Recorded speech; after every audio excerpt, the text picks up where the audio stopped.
नमस्कार, मी भाऊ तोरसेकर. तुम्ही बघत आहात प्रतिपक्ष. मित्रांनो, गेल्या शनिवार रविवारी जयपूर डायलॉग्स या यूट्यूब चॅनेल आणि संस्थेच्या वार्षिक समारंभामध्ये सहभाग घेण्यासाठी मी जयपूरला राजस्थानला गेलो होतो. 2 दिवस जवळजवळ 10-12 सेशन्स याची चालली. साधारणतः 1.25 तासाच्या आसपास प्रत्येक सेशन होतं आणि त्यामध्ये सहभागी व्हायला एकापेक्षा एक असे वेगवेगळ्या विषयातले जाणकार आलेले होते. आणि मी मराठी यूट्यूब करतो किंवा कधीकधी हिंदी व्हिडिओ करतो किंवा कधी हिंदी यूट्यूबवाल्यांच्या वेगवेगळ्या चॅनेलवर जातो, तसा जयपूर डायलॉगच्या पण जातो. त्यातून मला ओळखणारे आणि माझं विश्लेषण आवडणारे अक्षरशः हजारो अमराठी लोक तयार झालेले आहेत. बंगलोरपासून ग्वाल्हेर, इंदोर, गुजरात, दिल्ली, पटना असे लोक तिथे भेटले. त्यांनी आपला प्रेमाचा रागही व्यक्त केला. मी हिंदी व्हिडिओ अलीकडे केले नाहीत म्हणून. त्यांच्या आग्रहास्तव मी आता परत एकदा हिंदी व्हिडिओ सुरू करणार आहे. मी जे 2024च्या लोकसभा निवडणुकीच्या निमित्ताने पुस्तक लिहितो आहे, त्या पुस्तकाचं देखील हिंदी संस्करण काढावं हा त्या लोकांनी आग्रह धरला आहे. त्यामुळे जयपूर डायलॉग आणि त्यात सहभागी होणं हा खरोखरच मित्रांनो एक अपूर्व अनुभव होता. पण ते सगळं कौतुक इथे सांगण्याची मला गरज वाटत नाही.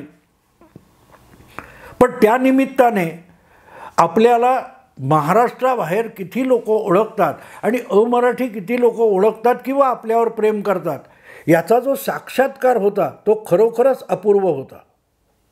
आणि म्हणून त्या सगळ्यामध्ये मला जर सर्वाधिक आनंदाची गोष्ट कुठली वाटली असेल तर मला तिथे एक असा माणूस भेटला की ज्याला मी आजपर्यंत वेगवेगळ्या हिंदी इंग्रजी चॅनेलवर बघत होतो.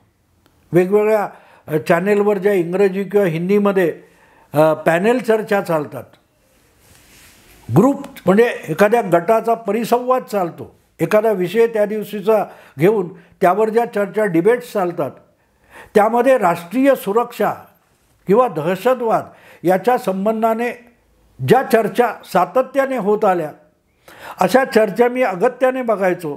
कारण आंतरराष्ट्रीय राजकारण, भारताची सुरक्षा हा सुद्धा माझा एक आवडीचा विषय आहे आणि वेळोवेळी मी सुद्धा त्यावर विश्लेषण केलेलं आहे. पुलवामा असो, उरी असो, त्यानंतरचा सर्जिकल स्ट्राईक असो किंवा एअर स्ट्राईक असो, या निमित्ताने मी भाष्य केलेलं आहे. आणि याही विषयावर मी केलेलं भाष्य लोकांना आवडतं. मी जे बारकावे सांगतो किंवा संदर्भ देतो ते लोकांना आवडतात. पण हे संदर्भ मिळवताना या विषयातले जे जाणकार आहेत त्यांना अतिशय सूक्ष्म पातळीवर ऐकावं लागतं. आणि अशा चर्चेमध्ये भाग घेणारा आणि माझ्यासाठी अतिशय आवडता असलेला एक जाणकार म्हणजे कर्नल RSN सिंग. मी जयपूरच्या त्या कार्यक्रमामध्ये हॉलमधून फार AC होता म्हणून टॉयलेटला जायला बाहेर पडलो होतो. आणि बाहेर पडल्यावर अनेक लोक सेल्फी घेत होते, फोटो घेत होते, अगत्याने बोलत होते, भेटत येत येऊन.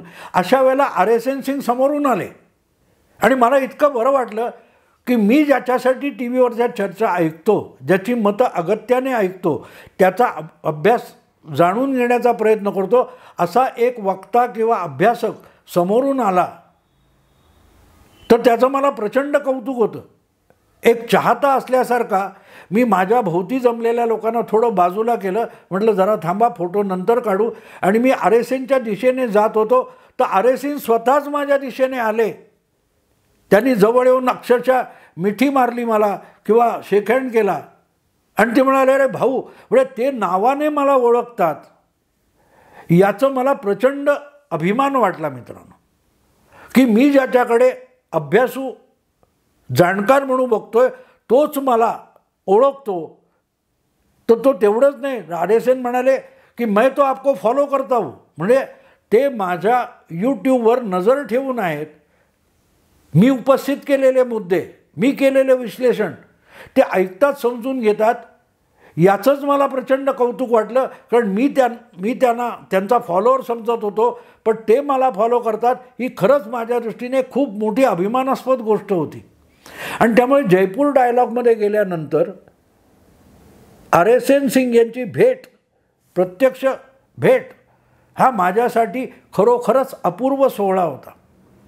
अर्थात त्यांचा दुसऱ्या दिवशी कार्यक्रम होता आणि तो बसून मी अगत्याने ऐकला, ज्या कार्यक्रमामध्ये ज्या राष्ट्रीय सुरक्षा, सीमा सुरक्षा, देशातले घातपात, देशातले अंतर्गत गुन्हेगार म्हणजे देशात अंतर्गत असलेले घातपाती आणि देशात चेहरा नसलेले आपल्यात वावरणारे आपले शत्रू, जे भाऊबंद मित्रासारखे असतात पण प्रत्यक्षात समाज आणि आपला घातपात करायला टपलेले असतात, त्यावर या माणसांनी व्यक्त केलेली मतं मला फार आवडली मित्रांनो. नुसती आवडली नाही, त्यातून आपण आपल्याला असलेले धोके आणि त्या धोक्यांचे मुखवटे ओळखू शकतो. याचं कारण लक्षात घ्या मित्रांनो. कर्नल RSN सिंग हे मुळातच लष्करातले अधिकारी आहेत, मिलिटरी इंटेलिजन्समध्ये काम केलेले आहेत आणि त्यानंतर ही जी भारतीय परदेशामध्ये गुप्तचर म्हणून काम करणारी भारताची जी संस्था आहे RAW, त्यामध्ये सुद्धा दीर्घकाळ काम केलेला आणि त्यामुळे अतिशय वरकरणी साध्या वाटणाऱ्या गोष्टीतही देशाचे धोके अतिशय बारीक नजरेने ओळखू शकणारा आणि त्यावरच्या उपाययोजनांमध्ये प्रत्यक्ष भाग घेतलेला हा माणूस जेव्हा भेटतो तेव्हा आनंद होणं स्वाभाविक असतं.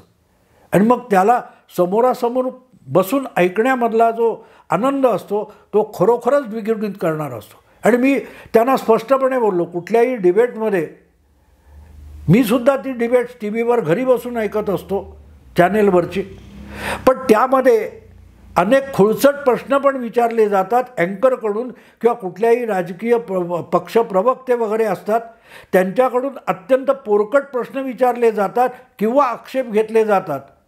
तेव्हा RSN सारखा अनुभवी माणूस प्रचंड प्रक्षुब्ध होतो, चिडतो, रागावतो. म्हटलं तुम्ही रागावता तेव्हा मला अधिक आवडतं, कारण समोरचे पक्षीय प्रवक्ते वगैरे ज्या प्रकारे खुळचट उलटे प्रश्न विचारतात किंवा आरोप करतात, तेव्हा तुमचा जो राग असतो ना तो माझ्याही मनात असतो. आणि म्हणून मी घरात बसून TV बघतो, पण मला आलेला राग प्रत्यक्ष त्या चर्चेमध्ये RSNच्या रूपाने व्यक्त होतो, तेव्हा मी मनापूर्वक खुश होतो. म्हणून मी त्यांना म्हणालो, आप गुस्सा हो जाते हो किसी चैनल के डिबेट में, आप जब गुस्सा हो जाते हो तो मुझे बहुत खुशी होती है, क्योंकि वो गुस्सा मेरा होता है और उसी पैनल पर जब वो आविष्कृत होता है, जेव्हा तो व्यक्त होतो तुमच्याकडून, तेव्हा तुम्ही मला अधिक आवडता. आणि त्यांनी मला स्पष्टपणे सांगितलं की बिलकुल सही बोल रहे आप. पण असा माणूस जेव्हा आपल्याला आपलं काही ऐकतो, बोलतो किंवा म्हणतो की तुमच्याकडून सुद्धा काही इनपुट्स मिळतात, तेव्हा मित्रांनो मी प्रतिपक्ष चालवतो याचा मला अभिमान वाटतो.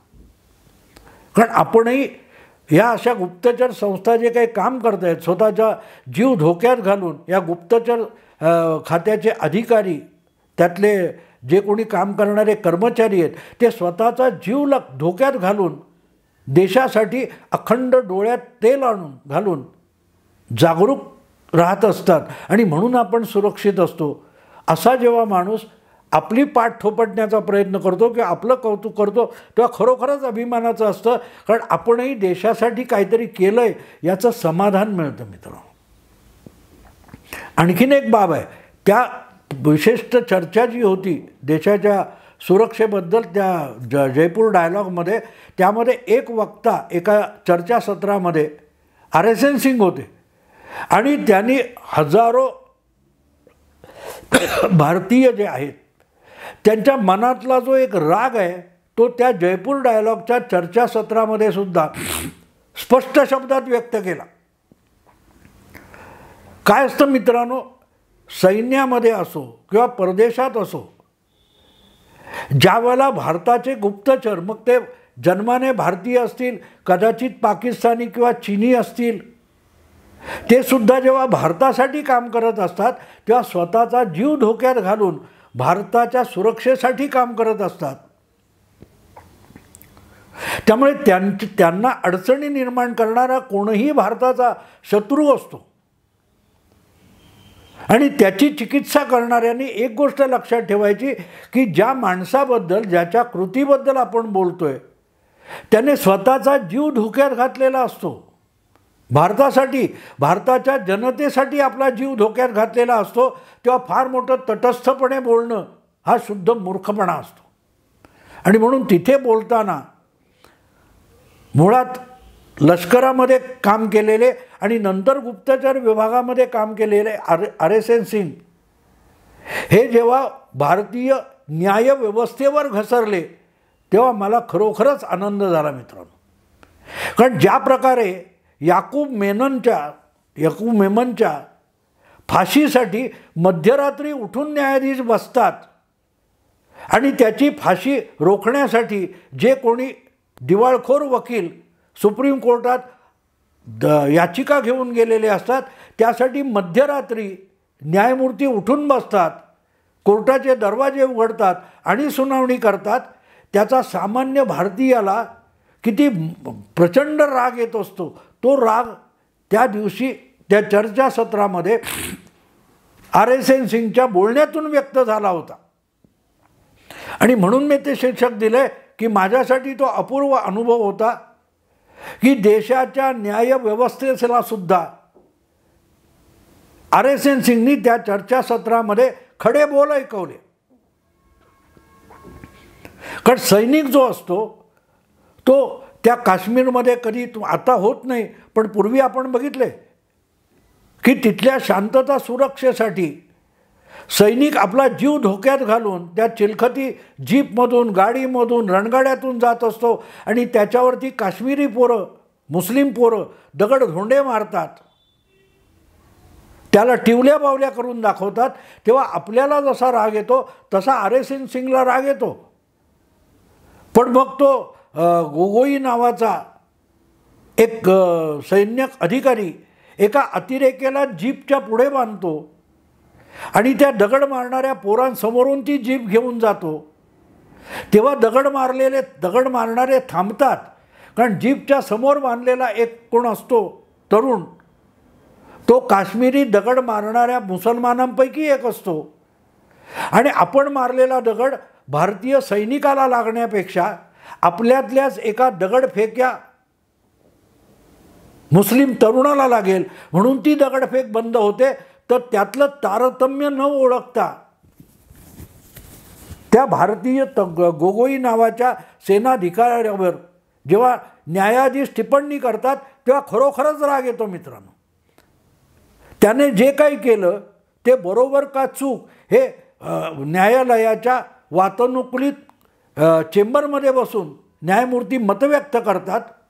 तेव्हा त्यांना प्रत्यक्ष काश्मीरच्या त्या रक्तरंजित लढाईमध्ये सैनिक आपल्या जीवावर बेतलेला खेळ खेळत असतो आणि त्या खेळाकडे कॉमेंट्री बॉक्समध्ये बसल्यासारखे न्यायाधीश बघतात. तेव्हा म्हणून राग येतो, सामान्य भारतीयाला राग येतो. आणि तो जेवढा मला येतो तेवढा RSN सिंगला येतो. आणि त्याने तो त्या चर्चासत्रामध्ये RSN सिंगने तो राग बोलून दाखवला. कम से कम युद्ध कैसे लढना है, कमीत कमी युद्ध कसं लढावं हे आम्हाला न्यायालयाने शिकवू नये असा प्रक्षुब्ध उद्गार RSNने काढला. तेव्हा त्या सभागृहात टाळ्यांचा प्रचंड कडकडाट झाला मित्रांनो. बरोबर आहे, बरोबर आहे. प्रत्येक गोष्ट कायद्याच्या व्याख्येमध्ये आणि न्यायाच्या चौकटीत बसणारी नसते. त्यामुळे त्याची व्याख्या करून त्याला चाकोरीत आणण्याचा, युद्धाला आपल्या चाकोरीत आणण्याचा प्रयत्न न्यायाधीशांनी करू नये असा एक खडे बोल RSN सिंगने त्या चर्चेत ऐकवले. कारण तुम्ही सुरक्षित जागी बसलाय आणि तुम्ही सुरक्षित जागी एवढ्यासाठी आहात की आमचे सैनिक जिथे जिथे दंगल पेटते, जिथे जिथे घातपात होतात तिथे स्वतःचा जीव धोक्यात घालून जातात. म्हणून तुम्ही सुरक्षित आहात, सुरक्षित जागी बसलाय आणि मोठी तत्त्वज्ञानं बोलू शकताय. कारण तुमची सुरक्षा ही आमच्या जीवावर उदार होण्यातून आलेली आहे. त्यामुळे तुम्हाला सुरक्षित ठेवण्यासाठी आम्ही जीव धोक्यात घालून जो खेळ करतो तो खेळ कसा करावा हे क्रिकेटच्या अंपायरप्रमाणे आम्हाला शिकवू नका, असं जेव्हा RSN सिंगने सांगितलं तेव्हा टाळ्यांचा कडकडाट झाला मित्रांनो. आणि म्हणून मला तो सगळा अनुभव अपूर्व वाटतो की कोणीतरी न्यायाधीश बनून बसलेल्या पत्रकारांपासून खऱ्या न्यायाधीशांपर्यंत सर्वांना हे खडे बोल ऐकवणं अगत्याचं आहे. घटनेतले शब्द, घटनेतली कलमं, त्यातला आशय, त्याचे अर्थ हे समजवताना निदान जे जीवावर खेळून तुम्हाला सुरक्षा देतात त्यांना शहाणपणा शिकवू नका, हे कोणीतरी या अशा पत्रकारांना आणि न्यायमूर्तींना सांगितलं पाहिजे. ज्यावेळेला तो गोगोई नावाचा सेनाधिकारी त्या जीपमधून जात होता तेव्हा कुठेतरी चहूकडून अतिरेकी दगडफेक्यांनी घेरलेल्या भारतीय सैनिकांना सोडवण्यासाठी जात होता. नाहीतर ते मारले गेले असते, भोसकून जाळून मारले गेले असते. त्यांना सोडवायला तो गोगोई नावाचा सेनाधिकारी गेलेला होता. आणि आपण सुरक्षित जायचं असेल तर आपल्या हातातल्या बंदुका, हँड ग्रेनेड्स याच्यापेक्षाही एक काश्मीरी मुसलमान जर दगड फेकणारा समोर लावला तर त्याचे भाईबंद दगड मारणार नाहीत, जे आपल्याला मारायचे पण त्यात त्यांचा बळी जातो म्हटल्यानंतर ते दगड मारायचे थांबतील. हे सर्वात मोठं शस्त्र त्या गोगोई नावाच्या सेनाधिकाऱ्याने तिथेच त्याचा शोध लावला होता आणि तिथेच त्याचा वापर केला होता. एक पकडलेला मुस्लिम अतिरेकी किंवा दगडफेक्या हा शस्त्र बनू शकतो, हा त्या सेनाधिकाऱ्याने लावलेला शोध होता. आणि दगड फेकणारा कोणीही, भारतीय सैनिकांवर, जवानावर दगड फेकणारा कोणीही माणूस नसतो. तो जर जनावरासारखा, श्वापदासारखा वागत असेल तर त्याच्या मानवता अधिकार त्याला नसतात. हे त्या गोगोई नावाच्या अधिकाऱ्याने कृतीतून दाखवलेलं होतं. ते जर समजून घेतलं असतं न्यायाधीशांनी तर मग त्यांना मानवाधिकाराचं तत्त्वज्ञान सुचलं नसतं. मानवाधिकार त्यांच्यासाठी असतात जे माणसासारखे वागतात आणि दुसऱ्याला माणसासारखं जगू देतात. दुसऱ्याच्या माणसासारख्या जगण्यावर सुद्धा आक्रमण करणारे असतात, ते अतिरेकी असतात, ते माणूस नसतात आणि माणसासारखं वागत नसल्यामुळे त्यांना मानवाधिकारात उपलब्ध असलेल्या सवलती आणि अधिकार देण्याची काडीमात्र गरज नसते. हेच त्या गोगोई नावाच्या अधिकाऱ्याने दाखवून दिलं होतं. जीपच्या पुढे त्या दगडफेक्याला बांधला आणि दगडफेक थांबली होती. तिथे बंदूक चालणार नव्हती. बंदूक चालवल्यानंतर 4 लोक मारले गेले असते, जखमी झाले असते आणि त्याचंच भावनिक राजकीय भांडवल करण्यात आलं असतं. पण ना तो मुस्लिम जीपसमोर बांधलेला मारला गेला, ना कोणी भारतीय जवान त्या दगडफेकीत जखमी झाला. उलट त्या प्रयोगामुळे जे कोंडीत सापडलेले भारतीय जवान होते त्यांना सुरक्षितरित्या बाहेर काढण्यात आलं. तेव्हा बंदूक न वापरणं आणि सुरक्षा प्रस्थापित करणं, शांतता प्रस्थापित करणं, यासाठी न्यायालयाने त्या गोगोईसारख्या अधिकाऱ्याची पाठ थोपटली पाहिजे होती. त्याच्याऐवजी त्याला मानवाधिकार न्यायालय शिकवणार असेल तर मग अशा न्यायाधीशांना आणि न्यायपालिकेला कोणीतरी खडे बोल सुनवायला पाहिजेत. मिळेल तिथे सुनावले पाहिजेत. ते काम जर जयपूर डायलॉगच्या व्यासपीठावर RSN सिंगने केलं असेल तर म्हणून मला ते सगळा अनुभव अपूर्व वाटला की यस, आपल्यासमोर एक गुप्तचर अधिकारी ठणकावून न्यायपालिकेला सांगतोय की बाकीचं शहाणपण नागरी जीवनात शिकवा. युद्धभूमी आणि रणभूमी इथे कसं लढायचं असतं हे कृपा करून सेनापतींना आणि सैनिकांना शिकवू नका. मित्रांनो, खरंच RSN सिंगचा ती भेट, त्याचं ते भाषण ही माझ्यासाठी त्या जयपूर डायलॉगमध्ये मिळालेली सर्वात मोठी भेट होती, अपूर्व संधी होती. आणि म्हणून मी म्हटलं की जयपूर डायलॉग आणि आरएसएनची भेट हे माझ्या आयुष्यात फार मोठी एक अपूर्व घटना आहे. ती तुमच्याशी शेअर केली. आवडलं तर लाईक करा, शेअर करा, सबस्क्राईब करा. नमस्कार.